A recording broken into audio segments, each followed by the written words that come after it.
नमस्कार, मैं शिक्षा मिश्रा स्वागत करती हूँ आप सभी का देवभूमि टुडे चैनल पर। चलिए जानते हैं आज के हिमाचल प्रदेश की बड़ी खबरों को।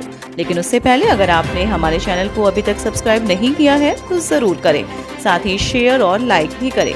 तो चलिए शुरू करते हैं खबरों का सिलसिला विस्तार से। 5 जिलों में भारी बारिश और ओलावृष्टि का ऑरेंज अलर्ट, चोटियों पर बर्फबारी के आसार। पश्चिमी विक्षोभ की सक्रियता से हिमाचल प्रदेश में मौसम फिर बिगड़ने के आसार हैं। मौसम विज्ञान केंद्र शिमला के अनुसार प्रदेश में 24 और 25 मार्च को बारिश बर्फबारी का पूर्वानुमान है। 24 मार्च के लिए 5 जिलों में भारी बारिश ओलावृष्टि का ऑरेंज अलर्ट जारी किया गया। इस दौरान उच्च पर्वतीय भागों में बर्फबारी की संभावना है। सीएम सुक्खू बोले, जल उपकर लगाने से पड़ोसी राज्यों को छोड़े जाने वाले पानी पर नहीं होगा कोई प्रभाव। मुख्यमंत्री सुखविंदर सिंह सुक्खू ने गुरुवार को विधानसभा सदन में कहा कि हिमाचल प्रदेश अपने पड़ोसी राज्यों को सम्मान देते हुए कहना चाहता है कि प्रदेश में सरकार की ओर से water cess on hydro power generation act 2023 को लागू किया है, जो किसी भी प्रकार की संधियों का उल्लंघन नहीं करता है, न ही यह इंडस जल संधि के प्रावधानों का ही उल्लंघन करता है। पंजाब और हरियाणा सरकार का यह कहना है कि हिमाचल सरकार का जल उपकर लगाने का फैसला अंतर्राज्यीय जल विवाद अधिनियम के खिलाफ है। यह तर्कसंगत नहीं है। इसमें पड़ोसी राज्यों को छोड़े जाने वाले पानी पर कोई प्रभाव नहीं पड़ता है। इस अधिनियम का कोई भी प्रावधान पड़ोसी राज्यों के जल अधिकार का उल्लंघन नहीं करता। विद्युत उत्पादन जल उपकर लगाना राज्य के अधिकार क्षेत्र के तहत आता है। पदोन्नति के जरिए कॉलेज प्राचार्य बनने का रास्ता साफ, हाईकोर्ट ने किया याचिका का निपटारा। पदोन्नति के माध्यम से कॉलेज के प्राचार्य बनने के लिए अब रास्ता साफ हो गया है। प्रदेश हाईकोर्ट ने सरकार के बयान पर सुनील कुमार और अन्य की याचिका का निपटारा कर दिया। अदालत ने अपने निर्णय में कहा कि याचिकाकर्ता की गुहार को सरकार ने मान लिया है। न्यायाधीश तरलोक सिंह चौहान और न्यायाधीश वीरेंद्र सिंह की खंडपीठ ने यह निर्णय सुनाया। राज्य सरकार की ओर से अदालत को बताया गया है कि 25 फरवरी 2023 को सरकार ने निर्णय लिया है कि पुराने पदों को पुराने नियमों के तहत ही पदोन्नति के माध्यम से भरा जाएगा। पदोन्नति के माध्यम से कॉलेज का प्राचार्य बनने के लिए सरकार ने 27 फरवरी 2020 को भर्ती एवं पदोन्नति के नियम बनाए थे। इसके अनुसार सहायक प्रोफेसर वेतन बैंड 4 में होना चाहिए। न्यूनतम 20 वर्ष की नियमित सेवा या नियमित तदर्थ सेवा के साथ नियमित सेवा होनी चाहिए। न मैसेज और न कोई लिंक आया, फिर भी बागवान को लग गई 3 लाख की चपत।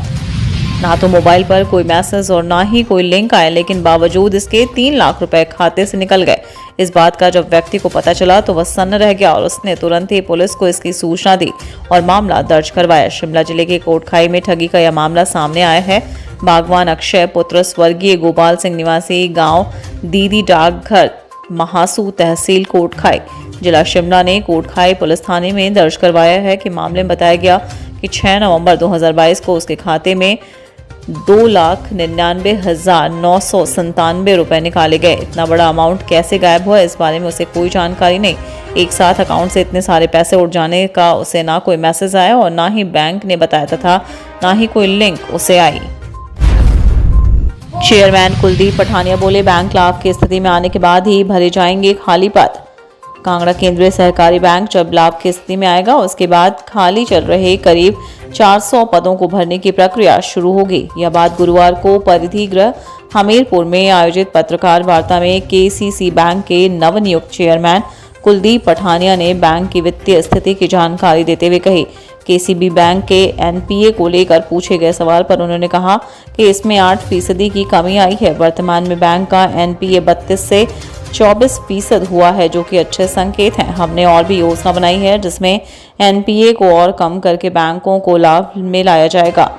उन्होंने कहा कि लिपिकीय स्टाफ समेत चतुर्थ श्रेणी कर्मचारियों के बैंक में सैकड़ों पद खाली चले हुए हैं, लेकिन अभी प्रबंधन इन पदों को भरने की स्थिति में नहीं है।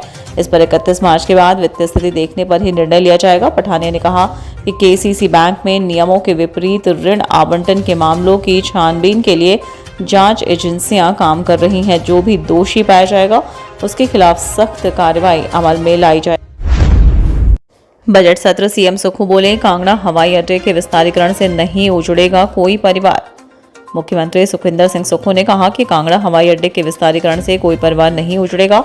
सुरक्षा की दृष्टि से जरूरी बड़े हवाई अड्डे के लिए 1446 परिवार विस्थापित होंगे। विस्थापितों के लिए योजना लेकर आएंगे, उचित मुआवजा दिया जाएगा। भूमि की जगह भूमि, दुकान की जगह दुकान देने पर विचार करेंगे। सभी को संतुष्ट करने के बाद ही इस दिशा में आगे बढ़ेंगे। गुरुवार को प्रश्नकाल के दौरान विधायक पवन काजल के सवाल का जवाब देते हुए मुख्यमंत्री ने कहा कि कांगड़ा में भू अधिग्रहण को 2000 करोड़ और मंडी के लिए 8000 करोड़ की राशि चाहिए है। उन्होंने केंद्र सरकार से पैसा लाने के लिए भाजपा के विधायकों से भी सहयोग की अपील की। एचआरटीसी प्रबंधन हुआ सख्त, अब चालकों को बसों से हटाने होंगे ये चीजें। एचआरटीसी बसों की शीशों पर लगे स्टिकर व बसों के आगे लटके हुए परांदे बस चालकों को हटाने होंगे। बसों के शीशों पर स्टिकर लगाने व अन्य रंग बिरंगी टेपिंग को लेकर निगम प्रबंधन सख्त हो गया है। एमडी एचआरटीसी ने चालकों को निर्देश जारी किया है कि तुरंत प्रभाव से बसों में शीशों पर लगे स्टिकरों को हटाया जाए।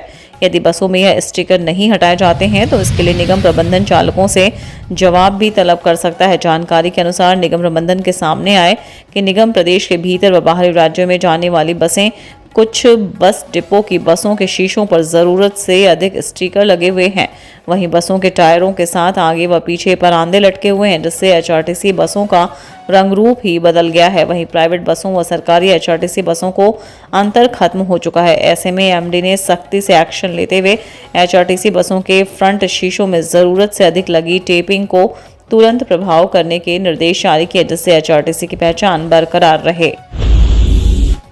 एचपीयू कॉलेजों में स्नातक वार्षिक परीक्षाओं की फाइनल डेट शीट जारी। हिमाचल प्रदेश विश्वविद्यालय ने कॉलेजों में स्नातक की वार्षिक परीक्षाओं की फाइनल डेट शीट जारी कर दी है। ये परीक्षाएं 4 अप्रैल से शुरू होंगी और 12 मई तक चलेंगी। बीते 16 मार्च को इन परीक्षाओं की टेंटेटिव डेट शीट जारी की गई थी और इसको लेकर बीते 21 मार्च तक आपत्तियां आमंत्रित की गई थीं। शेष औपचारिकताओं को पूरा करते हुए विश्वविद्यालय ने वीरवार को फाइनल डेट शीट जारी की। डेट शीट के अनुसार स्नातक प्रथम व द्वितीय वर्ष की परीक्षाएं 4 अप्रैल से शुरू होकर 12 मई तक चलेंगी, जबकि तृतीय वर्ष की परीक्षाएं 4 अप्रैल से शुरू होकर 9 मई तक चलेंगी। जयराम ने कहा, कांग्रेस की गारंटियों को पूरा करने में लगेंगे कई जन। नेता प्रतिपक्ष जयराम ठाकुर ने वीरवार को शिमला में पत्रकारों से अनौपचारिक बातचीत में आरोप लगाया कि कांग्रेस ने प्रदेश के लोगों के साथ धोखा किया है। उन्होंने कहा कि कांग्रेस 5 वर्षों तक गारंटियों को पूरा करने की बात कह रही है, लेकिन यह तब होगा जब इनकी सरकार चलेगी। लेकिन लगता नहीं है कि यह 5 वर्ष सत्ता में रहेंगे, क्योंकि कांग्रेस ने ऐसी स्थितियां पैदा कर दी हैं जिसके लिए भाजपा जिम्मेदार नहीं होगी। इन गारंटियों को पूरा करने में 5 वर्ष तो क्या कई जन्म लगेंगे, लेकिन सीएम को मजबूर होकर कहना पड़ रहा है कि वह इन्हें पूरा करेंगे। कमजोर और अक्षम समूहों के बच्चों को निजी स्कूलों में दिए दाखिलों का रिकॉर्ड तलब। हिमाचल प्रदेश प्रारंभिक शिक्षा निदेशालय ने प्रदेश के सभी निजी स्कूलों से कमजोर एवं अक्षम समूहों के बच्चों को दिए गए दाखिलों का रिकॉर्ड तलब किया है। गुरुवार को निदेशक प्रारंभिक शिक्षा घनश्याम चंद की अध्यक्षता में सभी निजी स्कूल के पदाधिकारियों और संगठनों के साथ इस बाबत बैठक की गई। बैठक में शिक्षा का अधिकार कानून 2009 के तहत कमजोर एवं अक्षम समूहों के 25% बच्चों को निजी स्कूलों में नियमानुसार पहली कक्षा में प्रवेश देने को लेकर चर्चा की गई। निजी स्कूलों को प्रवेश से संबंधित उचित विज्ञापन को संबंधित स्कूलों के नोटिस बोर्ड और सभी सार्वजनिक स्थानों जैसे नगर पंचायत, नगर परिषद और बस स्टैंड पर चस्पा करने को कहा गया। शीतकालीन स्कूलों से 25% श्रेणी में हुए दाखिलों का पूर्व विवरण 2 दिन और ग्रीष्मकालीन स्कूलों को विवरण 15 दिन में उपलब्ध करवाने के निर्देश दिए। तो ये थी आज के हिमाचल प्रदेश के प्रमुख खबरें। अगर वीडियो आपको पसंद आई हो तो लाइक, शेयर और सब्सक्राइब जरूर करें। धन्यवाद।